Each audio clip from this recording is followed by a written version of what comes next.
l'ex-président brésilien Lula a commencé, dans la nuit de samedi à dimanche, à purger une lourde peine de prison pour corruption, au terme des plusieurs jours mouvementés, qui marquent la chute de cette figure de la gauche mondiale. Le favori de la présidentielle d'octobre est arrivé à bord d'un hélicoptère sur le toit du siège de la police fédérale de Curitiba, la capitale de la lutte anticorruption. Lire aussi, Lula vers la prison, la chute d'une idole Léandre /AFP, tandis que l'appareil se posait, plusieurs centaines d'opposants vêtus de jaune et vert, les couleurs nationales, ont tiré des feux d'artifice, et tapé sur des casseroles, pour célébrer ce moment. Certains criaient « Vive la République de Curitiba !» « Vive Sergio Moro !» en référence au juge qui ordonnait l'incarcération de Lula.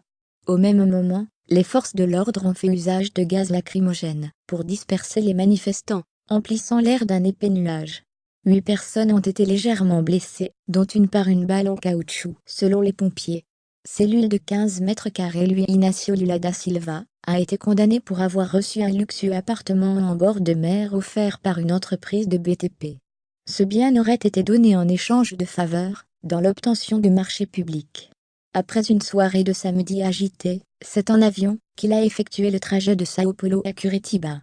Empêché une première fois par des militants de quitter le siège du syndicat des métallurgistes de São Bernardo do Campo, dans la banlieue de la capitale économique du Brésil, le leader de 72 ans a été obligé de retourner à l'intérieur des locaux, où il est resté confiné près d'1 heure.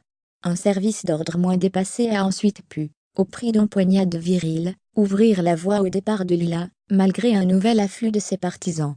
Ses avocats avaient négocié vendredi avec les autorités les conditions de l'arrestation de cet ancien cireur de chaussures quasiment analphabète s'étant hissé au sommet de l'État.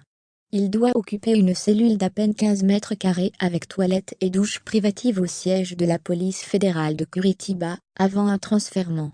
Elle a été spécialement prévue en raison du statut d'ex-chef d'État de Lula, à l'écart des autres prisonniers, sans aucun risque pour son intégrité morale ou physique, a expliqué le juge Moro. Lire aussi, Brésil. La Cour suprême donne son feu vert à l'incarcération de Lula, l'ancien chef de l'État, tribun hors pair, avait dans la journée annoncé devant des milliers de sympathisants qu'il allait se livrer à la police. Ceux-ci, très émus, en larmes ou en colère, lui avaient crié « Ne te livre pas » ou « Lula libre ». Lula ne pouvait plus guère éviter la prison, 2 jours après le mandat de dépôt du juge anticorruption Sergio Moro, consécutif à sa condamnation en appel à 12 ans, et 1 mois pour corruption et blanchiment d'argent. Candidat à la présidentielle, « Je vais me conformer au mandat de dépôt », a dit la figure emblématique de la gauche latino-américaine. Mais je suis un citoyen outré. Je ne pardonne pas que l'on dise au pays que je suis un voleur. Je veux les regarder dans les yeux, a-t-il ajouté, pugnace, au sujet de ses accusateurs, assurant avoir écarté de nombreuses suggestions de fuite ou d'asile à l'étranger, et promettant de prouver son innocence.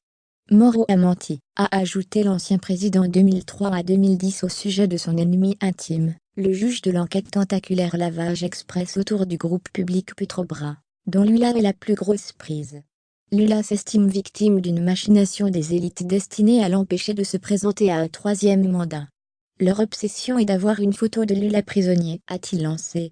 Il est l'objet de 6 autres procédures, essentiellement pour corruption, un cancer qui ronge le Brésil. Il a prononcé son long discours devant le siège du syndicat des métallurgistes, où il était retranché depuis 2 jours, défiant les autorités en laissant passer l'ultimatum pour se rendre, vendredi.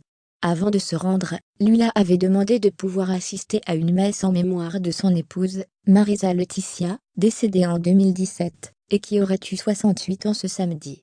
La messe s'est déroulée devant le siège du syndicat des métallurgistes, que Lula a dirigé dans les années 1970, sous la dictature militaire. C'est là qu'a démarré la formidable ascension de ce leader autant adulé que détesté des Brésiliens, et dont la politique a été toute la vie.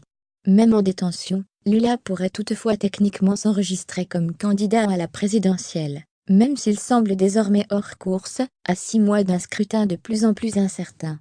C'est la justice électorale qui trancherait in fine sur l'éligibilité de celui qui a près de 20 points d'avance dans les intentions de vote sur son suivant immédiat, le député d'extrême droite Jair Bolsonaro.